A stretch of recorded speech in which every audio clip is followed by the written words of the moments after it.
All right, folks, on Wednesday, when Donald Trump spoke at NABJ, he came out whining and complaining about the microphones not working.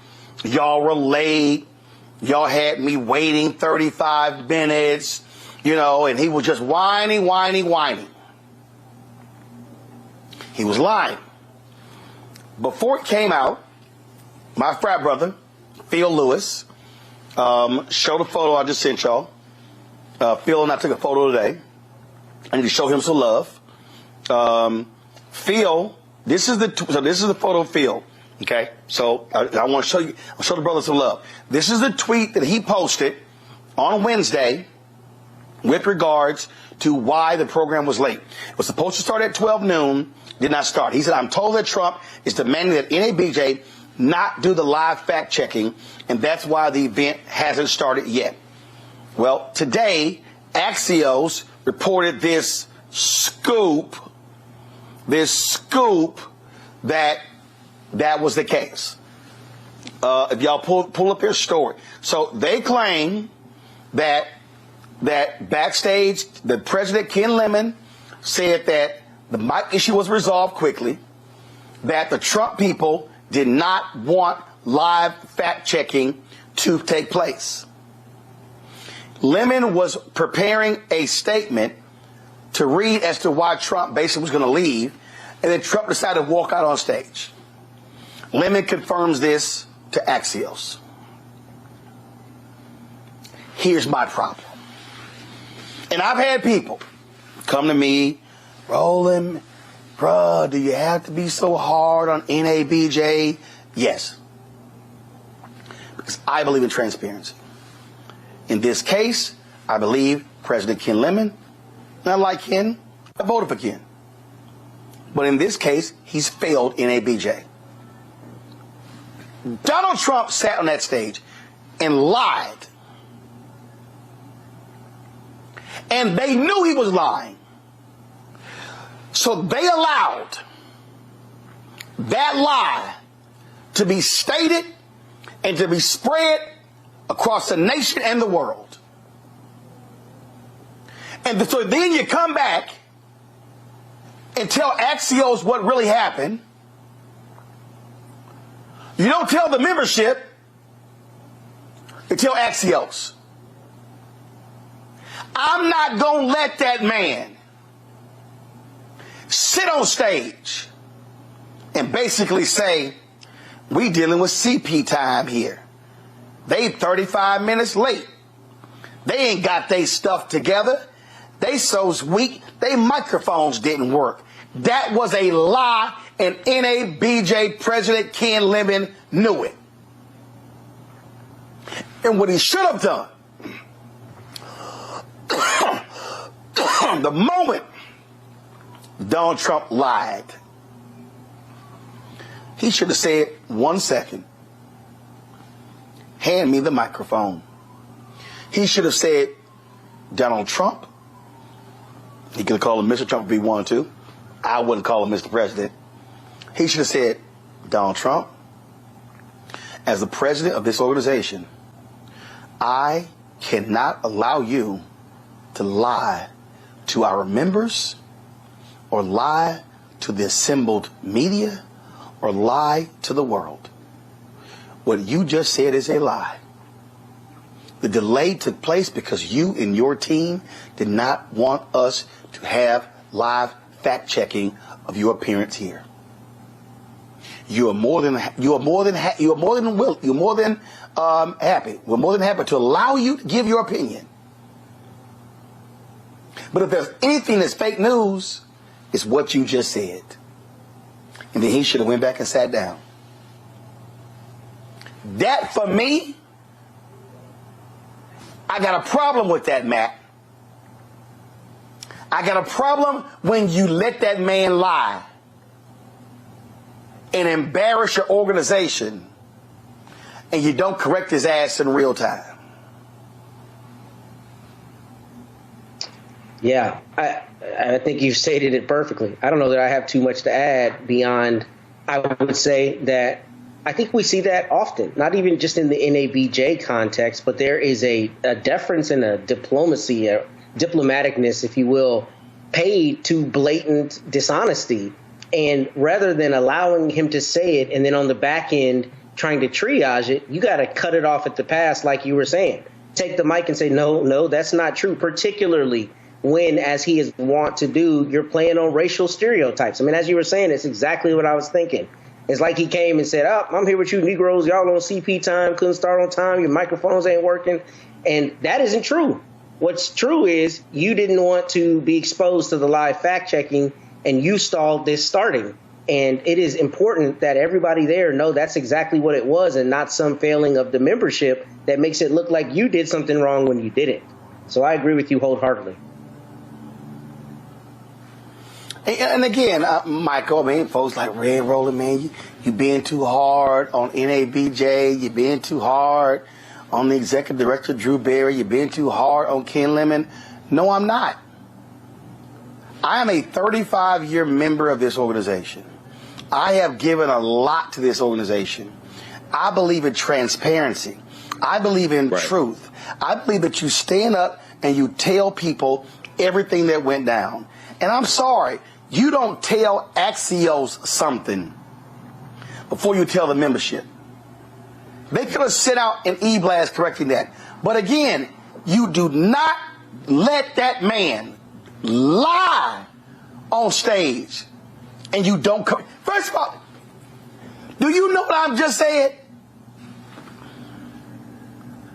The delay was caused because Donald Trump did not want live fact checking. Right. And then when he comes out and lies, you don't live fact check him.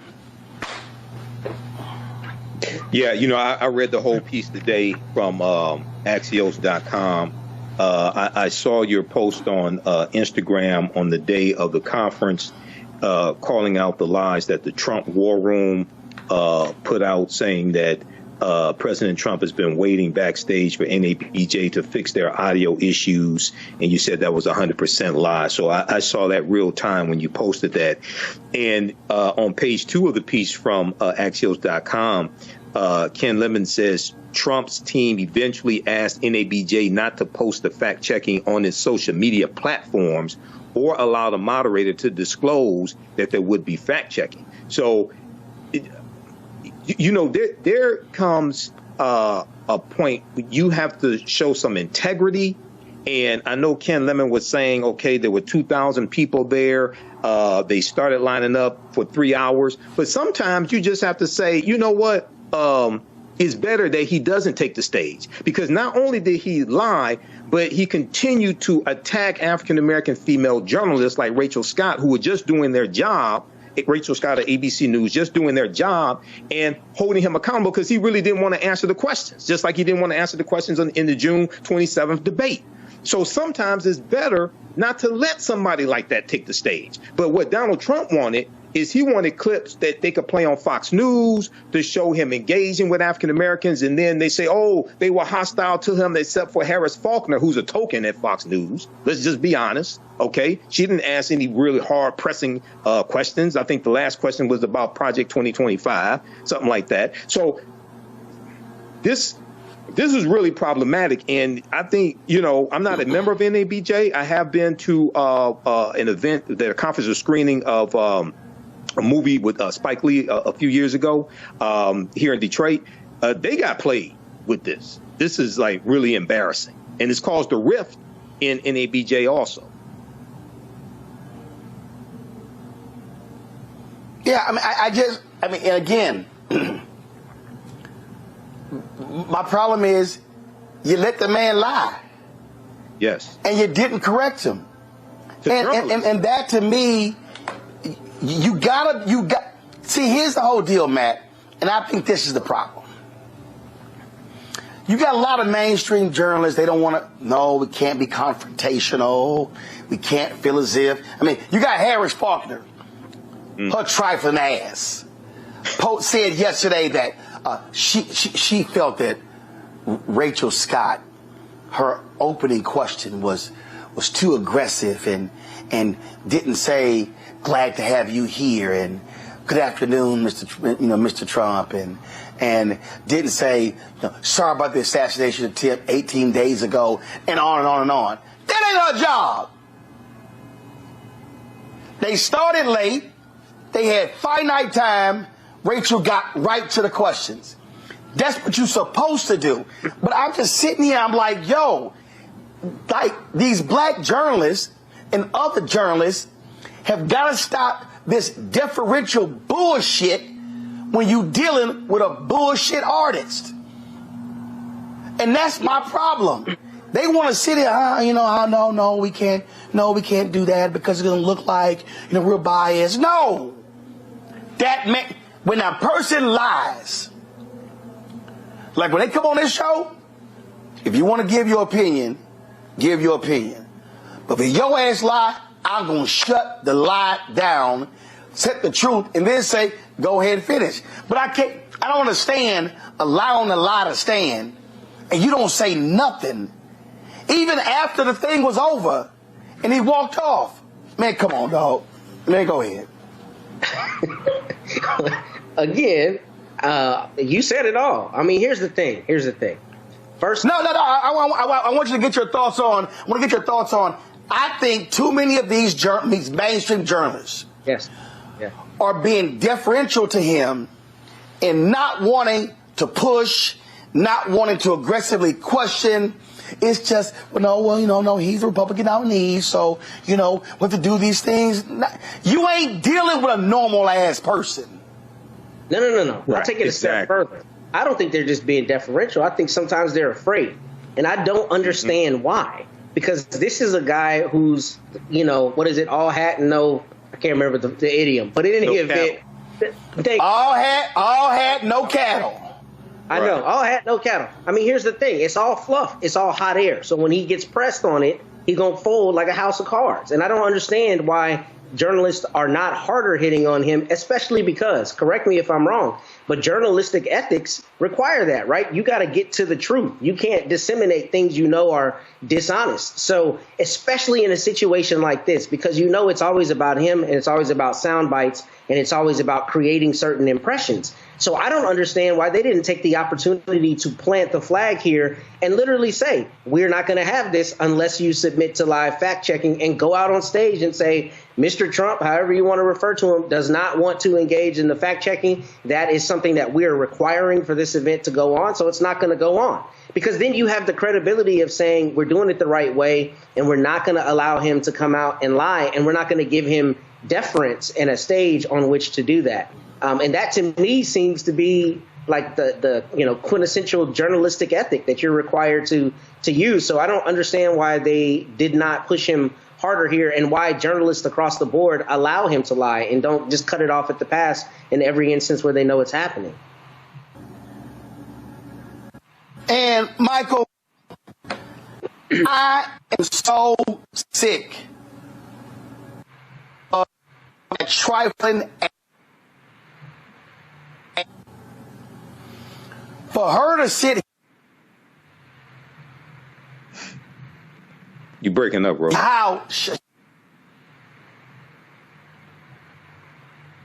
Okay, so for Harris Faulkner there to just sit there. Now, keep in mind, Harris Faulkner's from Fox News. Fox News was sued for Fox News paid a settlement of $787 million to Dominion Voting Systems for a lawsuit for spreading lies about the 2020 election. So Harris Faulkner did exactly what I thought she would do, and probably why she was there in the first place. OK, I agree with Roland. There should have been at least one African-American man there on stage. Black media should have been involved as well. Black owned media should have been involved as well. But I encourage people to look at. I have this fact checking from CNN up here on my computer right now. Fact check: Trump's lie that Harris all of a sudden embraced a black identity. Check that out at CNN.com.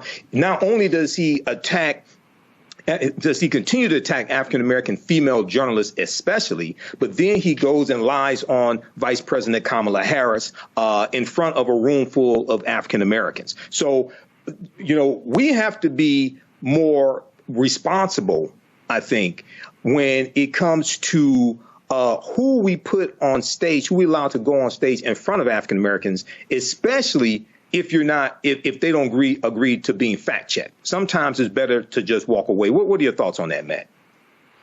I agree. Correct. I mean, completely. I think that if you're going to be running for president, you got to be willing to, one, be truthful, and two, put yourself in situations where you're willing to be live fact checked. I mean, the fact that you don't want to be live fact checked shows that you know you're lying. You know what I'm saying? And it's right. A crazy idea that would be the thing that would keep you from going onto the stage to try to get votes for a contingent of people that you know are inherently suspicious of you, right? You're trying to get more black votes. So you should take the opportunity to go and avail yourself of whatever opportunity to do that, particularly somewhere as esteemed as an NABJ event. So to say I'm not going to go on if you have live fact checking is absurd, especially because if you know you're not lying in the instances where you misspeak, you just clarify that. You say, I said Correct. It was 27. It's really 30. No, that's my mistake. He can't do that. he can't do that because he's a liar. But again, see, Rachel Scott has been a professional. She didn't question them lame ass questions that Harris Faulkner down there asked. She didn't do that. But for Harris to go, she should have. She was just too aggressive, and just now Harris, your sorry ass didn't like the fact that Rachel hit him with the question about his racist attacks on folk. You ain't like y'all. Why we showing still photos when we got a video? Can y'all help me out? Why we showing we got video? Why we showing still photos? Okay, I'm just saying. I mean, you got video, show the damn video. All right. But I'm sitting there like, when she hits him with the question, hey, I just thought that was just too aggressive. No, Harris Faulkner wanted Rachel to kiss his ass. She wanted her to bow down and kiss his feet like Harris does. Well, thank God Rachel Scott ain't lame ass Harris Faulkner, Michael. Oh, I totally agree. I totally agree. But you have some scared people. You have some scared African Americans in media who are afraid to go after Donald Trump like Rachel Scott did. And the advantage that you have, Roland, is that you own your stuff. So you can't be fired. You can go as hard as you need to go. Some of the other journalists, I hate to say it, but some of them, it feels like some of them may be compromised, okay, and are afraid to really go there and hold him accountable like he should be. So, I think this was this reminds me of like the guy who gave the commencement address to Florida A&M University and turned out to be a fraud also, right? And he was the big hemp multimillionaire. He turned out to be a fraud. This is like really, really bad what happened. But I encourage people to look at the fact checking from CNN.com, look at the fact checking from the New York Times also, because these lies that Donald Trump told, they have to be exposed and they have to be attached to him. OK, and this is why it was really a big problem with the June 27th debate on CNN when there was no fact checking there, because he told over 30 lies. He told over 30 lies and got away with it. And it's hard to try to put the toothpaste back in the tube after the fact.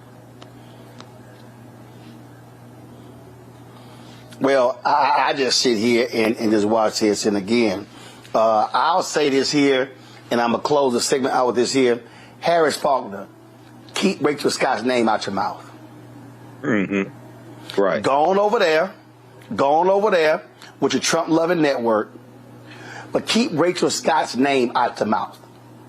Ashe. Because on that stage, the only person who brought the funk and who was a strong journalist was Rachel Scott of ABC News. And Donald Trump, they ain't fake news. You don't like the fact they don't let your weak ass lie. Visit our website, AfricanHistoryNetwork.com. AfricanHistoryNetwork.com, so you can register for this full 12-week online history course. And I'm getting ready to, as soon as I finish this broadcast, we're going to jump in the class of my online school and start teaching class number 1. So these classes will be on Saturdays, 4 p.m. Eastern Standard Time. We're running a little behind schedule today, so I had to get everything set up. But go to our website, AfricanHistoryNetwork.com, scroll down the page. You'll see the second class that I teach, Black Resistance Movements, Christopher Columbus, the Haitian Revolution, and Black Power Movement, 1492 to 1968. We do that on Sundays, 4 p.m. Eastern Standard Time. So click right here to register for the second course. You can register for the course bundle for both classes on sale for $120. Click right here to register for the course bundle. This content is PG-13, so you can use this with your children also. I don't do a lot of cursing. It's nothing like that. It's a very visual class. So we have 200 slides in the PowerPoint presentation, video clips that we look at, book references, 80 to 100 articles. And then, we have class number 1 of Ancient Kemet, the Moors, and the Ma'afa, Understanding the Transatlantic Slave Trade. Click right here to register for that. And the class lesson plan is here for the full course. You can download the class lesson plan. Okay, so there's a ton of information that we cover in this class. I'm just giving you a brief overview. Okay, so have you all learned anything so far? How do you all like this type of information? And who still needs to register for this class? So when we scroll down, we look at some of the other content that we'll cover. We'll look at archaeological discoveries that keep causing the scientists and archaeologists and paleontologists to push the timelines back. And these are archaeological discoveries that show an African presence in parts of the world earlier than people thought. Okay. So there was one good article, Recap Humans Are 100,000 Years Older Than We Thought. This is from the New York Post. We'll look at the lost city. There were 2 lost cities of Egypt. One, dazzling Aten, which was discovered a few years ago, but then also Tanis Heraklion, which was discovered about 2013.